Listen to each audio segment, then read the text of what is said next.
हर हर महादेव, जय भोलेनाथ। दोस्तों आइए जानते हैं कुछ बहुत ही महत्वपूर्ण बातों के बारे में, बहुत ही महत्वपूर्ण उपायों के बारे में, जानकारियों के बारे में।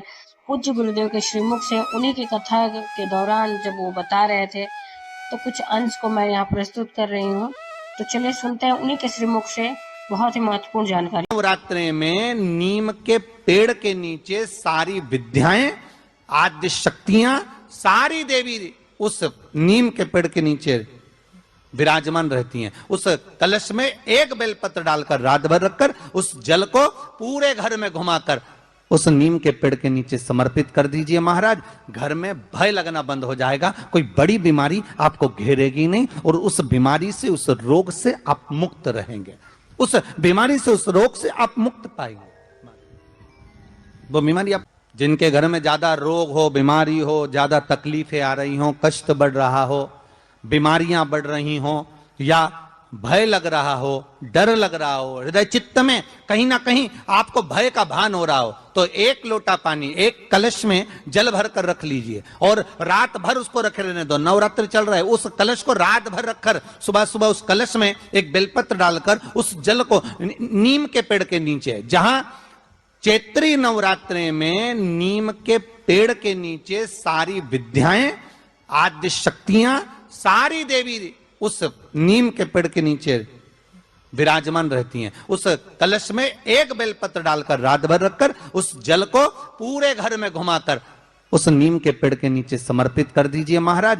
घर में भय लगना बंद हो जाएगा, कोई बड़ी बीमारी आपको घेरेगी नहीं और उस बीमारी से, उस रोग से आप मुक्त रहेंगे। उस बीमारी से, उस रोग से आप मुक्त पाएंगे। वो बीमारी आपको घेर नहीं। कलश का महारानी जगदम्बा जगतधात्री दुर्गा भवानी अब की बार माता जी घोड़े पर आई है। तो घोड़े पर जो देवी जी आती है वो समृद्धि को देने वाली आती है, लक्ष्मी की वृद्धि करने वाली आती है। जैसी घोड़े की रफ्तार होती है उस रफ्तार से लक्ष्मी घर में आती है। तो ये मत सोचना कि कोरोना महामारी ने हमको नीचे गिरा दिया या कोरोना महामारी ने रोक दिया, कमाई के स्रोत रोक दिया, धन रोक दिया। चिंता मत करना, मेरी माँ जगत जननी दुर्गा भवानी अब की बार घोड़े पर आई है। साल भर में इतना धन दे देगी कि आपने पीछे के 4 साल में नहीं कमाया होगा, इतनी मेरी मां भंडार भर देगी। उस कलश पर आम के पल्लव शिव का वर है। किसका वर है ये? शंकर का।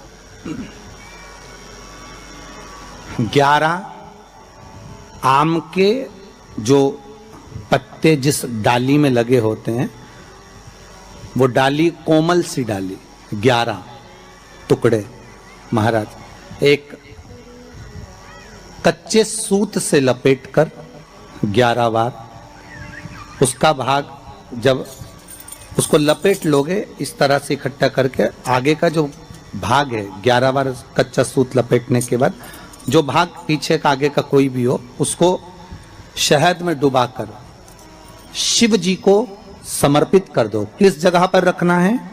अशोक सुंदरी वाली जगह। अशोक सुंदरी की जगह जानते हो आप लोग, पहले भी आपको बताया है, आज फिर आपको वर्णन कर दें।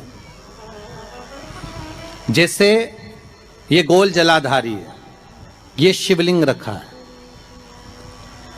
ये 2 जहां से पानी बह रहा है बाबा के चरणारविंद, राइट में श्री गणेश जी का स्थान, लेफ्ट में कार्तिकेय का स्थान, बीच में अशोक सुंदरी की जगह। शंकर भगवान की 6 लड़कियां हैं। भगवान शंकर के 13 बच्चे, 13 बच्चों में से 6 लड़कियां, उस 6 लड़कियों में से एक लड़की का स्थान, भगवान शंकर की एक बेटी का स्थान, अशोक सुंदरी का स्थान सामने। पद्म पुराण में स्पष्ट किया ये स्थान अशोक सुंदरी का। शंकर भगवान की जलाधारी में पार्वती जी का हस्त कमल, ऊपर से जो एक एक बूंद पानी गिरता है, ये शंकर भगवान की 5 लड़कियों का स्थान है। जया, विषहरा, सामरी बारी, दौतली और देव। शंकर भगवान की 5 लड़कियां भगवान शंकर के मस्तक पे जल की धार गिरा रही हैं। बीच में जो अशोक सुंदरी का स्थान है महाराज, उस जगह पर शहद का मुख, जो शहद आपने भिंगोया है, उस शहद का मुख शंकर जी की ओर कर कर इसी चैत्र के महीने में, इन्हीं नवरात्रि में शंकर भगवान के उस अशोक सुंदरी की जगह पर शहद का भाग शिव जी की ओर रख दें। महाराज अगर घर में संपदा की कमी हो या कोई पैसा खा गया हो, रुपया नहीं दे रहा हो, पैसा अटक गया हो, तो उस शहद को शिव जी की ओर मुख कर कर उस आम के पल्लव की जो डंडी है उसको 11 डंडी को वहां रख दीजिए और उससे अपनी कामना कर कर आ जाइए। हो सके उस शहद में से थोड़ा सा शहद किसी रुमाल पर, किसी कपड़े में लगाकर उसको रख लीजिए। जिस व्यक्ति से पैसे लेना है, जिस व्यक्ति से पैसे मांग रहे हो, उससे एक बार जाकर मिल लीजिए, एक बार उसको खबर कर दीजिए।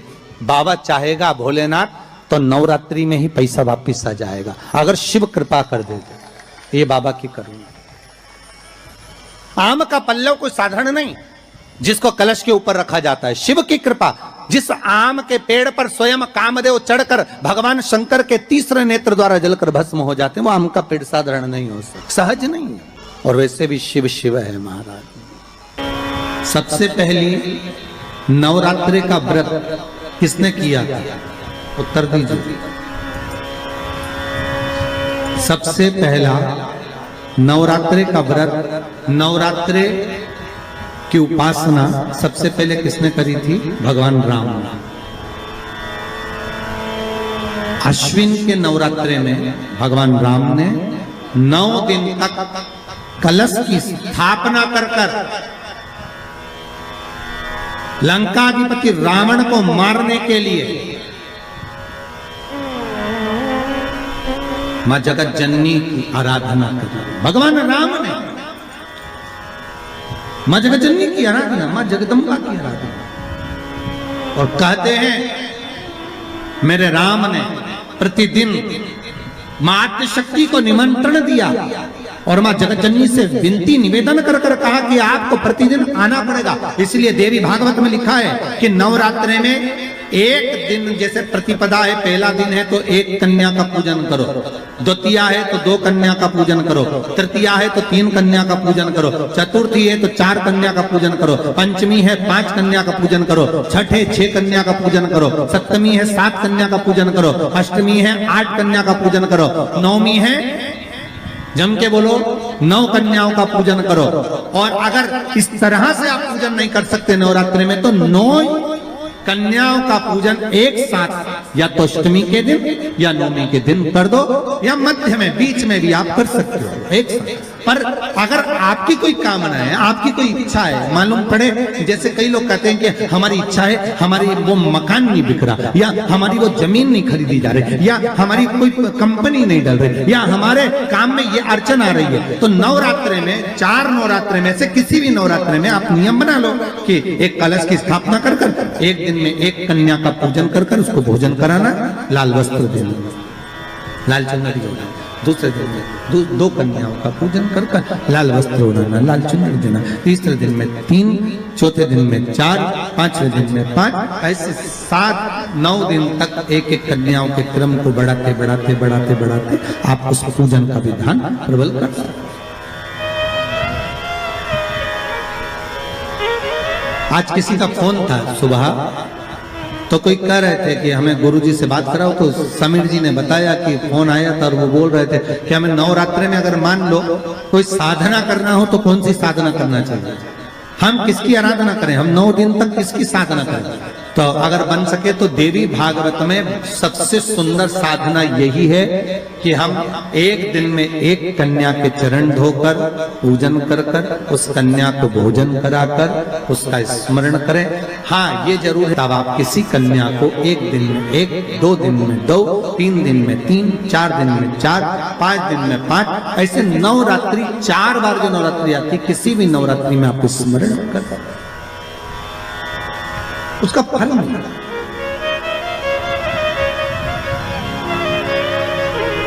उसका फल होगा।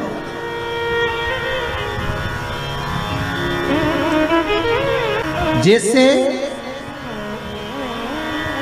बेलपत्री का किया गया दान छिन्न नहीं माना गया। किस चीज का दान? जम के बोलिए जरा। बेलपत्र। बेलपत्री का किया गया दान छिन्न दान नहीं है, समाप्ति नहीं होती। बेलपत्री अगर आपने कोई आपसे कहा जी जी तुम्हारे यहाँ बेलपत्री लगी है जरा 8-10 दे दोगी क्या, बिल्कुल। और उससे कहो बेलपत्र तू मत तोड़, हम तोड़ कर देते, और अपने हाथ से बेलपत्र निकालकर उसको दो दान। ये छिन्न दान नहीं है, ये समाप्त नहीं होता। ये बेलपत्र का दान अविरल दान बढ़ता है। तो उम्मीद करते हैं जानकारी आपको अच्छी और उपयोगी लगी होगी। अगर अच्छी और उपयोगी लगी तो एक लाइक छोटा सा अवश्य करिए। आप पहली बार मेरे चैनल पे आए तो मेरे चैनल को सब्सक्राइब करिए, बेल नोटिफिकेशन अवश्य दबाइए जिससे आने वाले वीडियो आपको समय से प्राप्त होते हैं। दोस्तों कोई भी प्रश्न या सुझाव कमेंट बॉक्स में लिख सकते हैं। फिर मिलते हैं दोस्तों एक नई जानकारी के साथ नए वीडियो में। तब तक के लिए जय भोलेनाथ, हर हर महादेव, श्री शिवाय नमस्तुभ्यम। धन्यवाद दोस्तों।